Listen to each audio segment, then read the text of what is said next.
24-এ নির্বাচন আসতে চলেছে। কদিন আগে অমিত শাহজি ধর্মতলায় আসলেন, এসে বললেন আমি সিএএ করেই ছাড়বো। যারা এখানে উপস্থিত আছেন আমাদেরকে সিএএ এর ভয় দেখাচ্ছে, কি বলছে দেশ থেকে নাকি তাড়িয়ে দেবে, তাই তো? এটা হচ্ছে তো 2019-এর নির্বাচনের সময় দেশ থেকে তাড়িয়ে দেবে, ভোট দাও আমি আটকাবো, আর উনি বলে আমি ভোট দাও আমি অন্যদেরকে তাড়িয়ে দেব, এই বলে ভোটটা নিল। 2019-এর ভোটের পরে সিএএ ফ্রিজের মধ্যে ঢুকে গেল, ঠান্ডা ঘরে চলে গেল। 2021-এর নির্বাচনের সময় আবার সিএএ হবে সিএএ হবে সিএএ করে চিৎকার করছিল। 21-এর নির্বাচন শেষ হয়ে গেল, আবার ওই সিএএ এর কথা মানুষ ভুলে গিয়েছিল। 24-এ নির্বাচন আসতে চলেছে। কদিন আগে অমিত শাহজি ধর্মতলায় আসলেন, এসে বললেন আমি সিএএ করেই ছাড়বো। 2019 থেকে সিএএ হচ্ছে, ওটা হচ্ছে ভোট ধরা কল। আর আমরা ভয় পেয়ে যাচ্ছি নাকি আমাদেরকে দেশ থেকে তাড়িয়ে দেবে। এখানে যারা আছেন অনেকে সিএএ কে ভয় পায়, অনেকে ভয় পায় না। কিন্তু যারা ভয় পায় কেন, ওই অমুক বলেছে নাকি সিএএ করে দেশ থেকে তাড়িয়ে দেবে, সেই জন্য ভয় পাচ্ছি। তো আমি আপনাদের বলবো, কেউ কি আইনটাকে একবারও পড়েছেন? একজন হাত তুলে দেখাবেন যে সিএএ আইনটাকে পড়েছেন? আমরা পড়িনি। কারণ কি, পার্লামেন্ট থেকে পাস হয়েছে, ভাবছি আমরা ওখানে ইংলিশে আছে, বাংলা আমরা ভালো করে পড়তে পারিনি। আমাদেরকে ইচ্ছাকৃতভাবে পড়াশোনা থেকে দূরে রেখেছিল, এখনো রাখছে, আগামীতেও রাখবে যদি আমরা সচেতন না হয়। আমরা দলিত, আদিবাসী, পিছড়ে বর্গের মুসলিম সমাজের যারা আছি, সব সময় শাসক চাই ওই আদিবাসীটা, ওই দলিতটা, ওই মুসলিমটা, ওই পিছড়ে বর্গেরটা, ওই লোদা সবর জাতির ওরা যারা আছেন, ডোম মুচি যারা আছেন, আবার বিভিন্ন যারা আছি, আমরা যত অশিক্ষিত থাকবো ওদের তত সুবিধা হবে। ফলে কি হচ্ছে, সিএএ এর আইনটা আমরা একবারও পড়িনি, কোন জায়গায় লেখা নাই কোন ভারতীয়কে তাড়িয়ে দেবে। আপনি ভারতীয়তার প্রমাণ কিভাবে হবে, এটা প্রশ্ন থাকবে। আমরা যারা এখানে উপস্থিত হয়েছি, দেখুন ঘটনাচক্রে নাই, বাস্তব কথা বলছি, সবাই তো দাদুর জায়গাতে আছি, তাই তো ভাই? দাদুর সম্পত্তিতে তো আমরা সবাই ম্যাক্সিমাম আছি। এবার শহরের দিকে উঠে গেলে নতুন জায়গা কিনে আমরা সেখানে ঘর করেছি, কিন্তু গ্রামের মধ্যে দেখুন দাদুর জায়গার প্রমাণ আমি দিচ্ছি। এখানে বয়স্ক লোক কি আছে, এই তো, এই সামনে আসো, তুমি সামনে আসো, একবার এখানটা আসো। বয়স কত?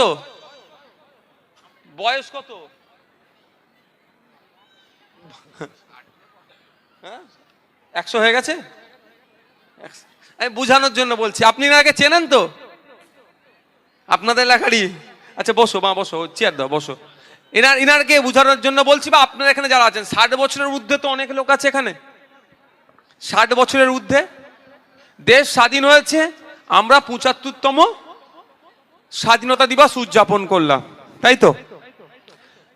1947-এ দেশ স্বাধীন হয়েছে। এখানে আছে 70-75 বছর বয়সী লোকেরা আছে,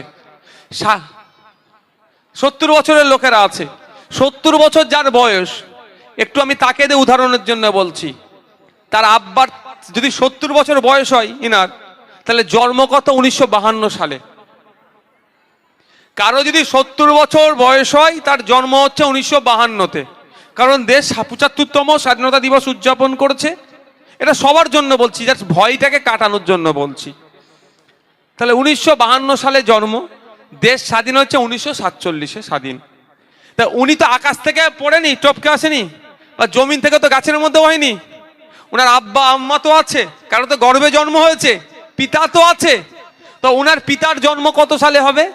আমি ধরে নিচ্ছি 25 বছর বয়সে ওনার বিয়ে করার পরে সন্তান হয়েছিল। তাহলে 1952 থেকে 25 বাদ দাও তো। স্বাধীনতার আগে হচ্ছে না স্বাধীনতার পরে? স্বাধীনতার অনেক আগে। তার বাপেরটা দেখি, অর্থাৎ উনার দাদুর কথা বলি, 20 বছর আরো দাও ধরো, তাহলে দেখলে দেখা যাবে উনার দাদুর বয়স, জন্মসাল হচ্ছে 1900 সালে। আর উনি যে জায়গাটাতে এখন আছে, উনার দাদুর সম্পত্তির উপরে উনি আছেন, কাগজপত্র আছে বলি তো উনি ওই জায়গাটাতে আছে, নাহলে তৃণমূল কংগ্রেস তো গিয়ে ওই জায়গাটা দখল করে নিত।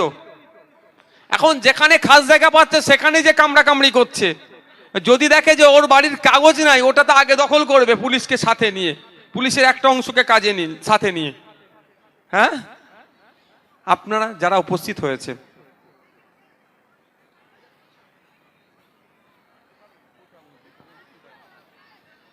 এখানে মহল্লা নয় তো, যারা উপস্থিত হয়েছে সবাই আমরা দাদুর সম্পত্তির ওপরে আছি তো, কম বেশি সবাই। দাদুর সম্পত্তি কিভাবে? আমাদের কাছে দলিল বা পর্চার জন্যই তো দাদুর সম্পত্তি, কাগজ আছে তো, ওইটাই তো বড় ডকুমেন্টস। দাদু 1900 সালে জায়গা কিনেছে, দাদু তার দাদুর আমলে জায়গা কিনেছে। এখানে যারা উপস্থিত আছেন, কারো দাদু কি বাংলাদেশ থেকে এসেছে? বলবেন একটু, কারো দাদু এসেছে? কারো আফগানিস্তান থেকে কারো দাদু এসেছে? কারো দাদু শ্রীলঙ্কা থেকে এসেছে? ওই রকম তো ব্যাপার নয়। আপনার আমার দাদুরা দেখুন, খোঁজ নিয়ে দেখুন, দাদুর ইতিহাস ভুলে যাওয়ার ফলেই ভয় পাচ্ছে। আপনার আমার দাদুরা ব্রিটিশদের বিরুদ্ধে লড়াই করেছে, ব্রিটিশদের কালো থাবা থেকে দেশকে মুক্তি দেওয়ার জন্য তারা সর্বোচ্চ চেষ্টা করেছে। আর দেখবেন, না হলে যারা লড়াই করতো তাদেরকে যোগ্য সাথ দিয়েছে। আপনার আমার দাদুর কন্ট্রিবিউশনের ফলে, আত্মত্যাগ আত্মবলিদানের ফলে দেশ স্বাধীন হয়েছে। আপনাকে আমাকে দেশ থেকে কেউ তাড়াতে পারবে? ভয় পাওয়ার কি আছে? এটাকে ভয় দেখানো হচ্ছে। আমি আপনাদের বলবো, এই সিএ আসছে, ভয় দেখাচ্ছে, যে কথা বলছিলাম। কারণ এই সিএতে কেন ভয় দেখাতে পারছে আমাদেরকে? আমরা পড়াশোনায় তুলনামূলক কম, আমরা পড়লাম না আইনটাতে কি আছে। ওই বললো কাগে কান নিয়ে পালিয়েছে, আমরা কাগের দিকে তাকাচ্ছি, কানের দিকে তাকালাম না। এর ফলে আমাদেরকে ভয় পেতে হচ্ছে। আমরা যখন ব্যাংকে যাই,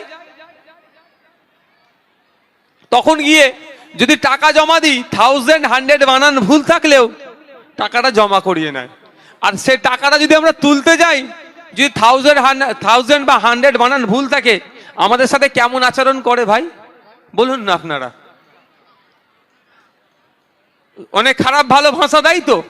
যদিও খারাপ ভালো ভাষা দিলে তার প্রতিবাদ আপনারা করবেন, আপনাদের জন্যই তাকে ওখানে রাখা হয়েছে, আপনাদেরকে পরিষেবা দেওয়ার জন্য। কিন্তু আমি যেটা বলছিলাম, মায়েরা ভাবুন, আমরা যে সমস্যার সম্মুখীন এখন হচ্ছি পড়াশোনা কম জানার ফলে, আপনারাও কি চাইবেন আপনাদের সন্তানগুলো ওই খারাপ সমস্যার সম্মুখীন হোক? বাপ ভাই যারা আছেন তারাও কি চাইবেন? নিশ্চিতভাবে চাইবেন না। তাই অনুরোধ করব আপনাদের কাছে, আওয়াজ তুলুন। আপনাদের এলাকায় যে সমস্ত শিক্ষা প্রতিষ্ঠানগুলোতে ছাত্র শিক্ষক রেশিও মেনটেন হচ্ছে না, অবিলম্বে শাসককে সেগুলো মেনটেন করতে হবে। এসএসকে থেকে শুরু করে যে সমস্ত শিক্ষা প্রতিষ্ঠানগুলো আছে, তার কন্টিনজেন্সি ফান্ড থেকে শুরু করে আরো যে সমস্ত শিক্ষা সামগ্রী প্রয়োজন আছে, সেইগুলো শাসককে দিতে হবে। এই আওয়াজ আমাদেরকে তুলতে হবে। আর অন্যথায় যদি আমরা চুপ থাকি, আমাদের ভবিষ্যৎগুলো আরো খারাপের দিকে যাচ্ছে, যেমন আরো এগিয়ে যাবে। আপনার ছেলে, আপনি আর্থিকভাবে স্বাবলম্বী নয়। আচ্ছা, আমি একটা জিজ্ঞাসা করতে চাই, এখানে যারা উপস্থিত আছেন, কতজনের ছেলে মেয়ে বেসরকারি স্কুলে পড়াশোনা করে? সরকারি স্কুলে তো সবাই পড়াশোনা করে। কতজনের ছেলে মেয়ে বেসরকারি স্কুলে পড়াশোনা করে? মানে মাস গেলে 8000 10,000 টাকা খরচ করে পড়াই কতজনের ছেলে? আমি একজনকে দেখতে পাচ্ছি। আর কেউ আছে? একজন, দুজন হাত তুলেছিল। বেসরকারি স্কুলে পড়ে? আপনার ছেলে বেসরকারি স্কুলে পড়ে? হ্যাঁ, এই তো 4 জন হলো টোটাল। এখানে এত মানুষ আছে, মাত্র 4 জনের ছেলে মেয়ে বেসরকারিতে পড়ে, অর্থাৎ গাঁটের টাকা খরচ করে বেশি করে পড়াতে হয়। এখানে কৃষিকাজের সাথে যুক্ত কারা? কৃষক কারা? জমিতে চাষবাস করে কারা? একটু হাত তুলুন না, ভালো লাগবে। ম্যাক্সিমাম মানুষ এখানে কৃষিকাজের সাথে যুক্ত। আপনাদের মাসিক গড়াই কত আমি বলবো? আপনাদের বলতে হবে না। সারা পশ্চিমবাংলার কৃষকদের মাসিক গড়াই, পশ্চিমবাংলার কৃষকরা মাস গেলে 7,000 টাকার নিচে ইনকাম করে, বিলো 7,000। এটা ডেটা বলছি, আমার নানি দাদির গল্প বলছি না, এখানে তথ্য বলছি যে পশ্চিমবাংলার কৃষকরা মাস গেলে 7,000-এর নিচে ইনকাম করে। যদি 7,000-এর নিচে ইনকাম করে, এদের পক্ষে ওই বেসরকারি স্কুলে ভর্তি করিয়ে তার ছেলে মেয়েদেরকে 10,000 8,000 টাকা মাসে খরচ করে পড়াবার মতো সামর্থ্য আছে তো? স্বাভাবিকভাবে নয়। এই ছেলে মেয়েরা কোথায় পড়বে? ওই প্রাইমারি স্কুলে, জুনিয়র হাই স্কুলে পড়বে। তারপরে এলাকার যদি কলেজে পাঠাতেও দরকার, তাহলে কলেজে যাবে। কিন্তু আমার কথা, কলেজ অবধি যে পৌঁছাতে পারবে তো আপনার ছেলেটা। আপনার বাচ্চাটা যখন প্রাইমারি স্কুলে পড়ছে, 400 ছেলে মেয়ে আছে, সেখানে টিচার মাত্র 4জনও মনে হবে না। কি হচ্ছে, যে ঘন্টা মারছে, যেই প্রেজেন্ট করছে, সেই মিড ডে মিলের দায়িত্ব দেখছে, সেই জুতো জামা কাপড় দেওয়ার দায়িত্ব দেখছে, এই চলছে। ফলে পড়াশোনা আর হচ্ছে না, ওখানে কি হচ্ছে, একটা লঙ্গরখানায় পরিণত হয়েছে। আপনি ভাবছেন আপনার ছেলে তো স্কুলে যাচ্ছে, যদি আমার কথা ভুল হয় বাড়িতে গিয়ে জিজ্ঞাসা করবেন, এখন জিজ্ঞাসা করতে হবে না। যে ক্লাস 4-এ পড়ে সেই ছেলেটাকে জিজ্ঞাসা করুন তো গিয়ে বাড়িতে, বাবা 4 বানানটা একটু ইংলিশে বলতো। খারাপ লাগছে নাকি? ও আপনার ছেলে আমার বাড়ির সন্তান, আমার পরিবারের সদস্য, কষ্টর কথা বলছে ওই জন্য। ফলে কি হবে, আপনার ছেলে ক্লাস 4-এ পড়ে 4 বানানটা বলতে পারবে না ইংলিশে, বাংলায় তো দাঁত ভেঙে ফেলবে বলছে। বুঝতে পারছেন না, এই পরিস্থিতি করছে। আর দেখুন, যারা বিত্তশালী নেতা কেতা, তাদের ছেলেরা কোথায় পড়াশোনা করছে, দামি ইংলিশ মিডিয়ামে। ফলে আপনার ছেলে যখন 5-এ ভর্তি হতে যাবে হাই স্কুলে, 2 দিন ক্লাসে যাবে খুব বেশি হলে, এখন তো বলছে সবাইকে পাস করিয়ে দাও। 2 দিন ক্লাসে যাবে, বড় লোকের ছেলেটাও যাবে, নেতার ছেলেটাও যাবে, আপনার ছেলেটাও যাবে। মাস্টার মশাই যখন পড়া ধরবে, ওই নেতার ছেলে গড় গড় করে পড়ার উত্তর দেবে। আর আপনার ছেলে তো, তার তো ভিত তো শেষ করে দিয়েছে মমতা ব্যানার্জি, আপনার হাতে 500 টাকা ধরিয়ে আপনার ছেলের ভিত শেষ করে দিয়েছে। আপনার তখন কি করবে, আপনার ছেলেটা 2-4 দিন ওকে কান ধরে হলে দাঁড় করিয়ে রাখবে, ওই ক্লাসের মধ্যে অপমানিত হবে, সে পড়া ভালো করে পড়তে পারবে না।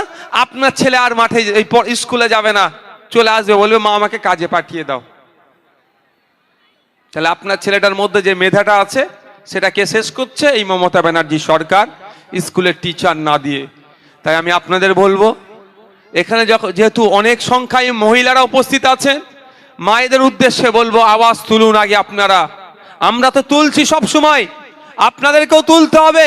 500,000-এর আগে প্রাইমারি স্কুলে সর্বপ্রথম আওয়াজ তুলুন। প্রাইমারি আর আপার প্রাইমারি, যেটা এডুকেশন একটা ছেলের ব্যাকবোন বলে মনে করি আমরা, প্রাইমারি আপার প্রাইমারিতে নিয়োগ হোক এবং ছাত্র অনুপাতে শিক্ষক নিয়োগ হোক, এই আওয়াজটা তুলুন।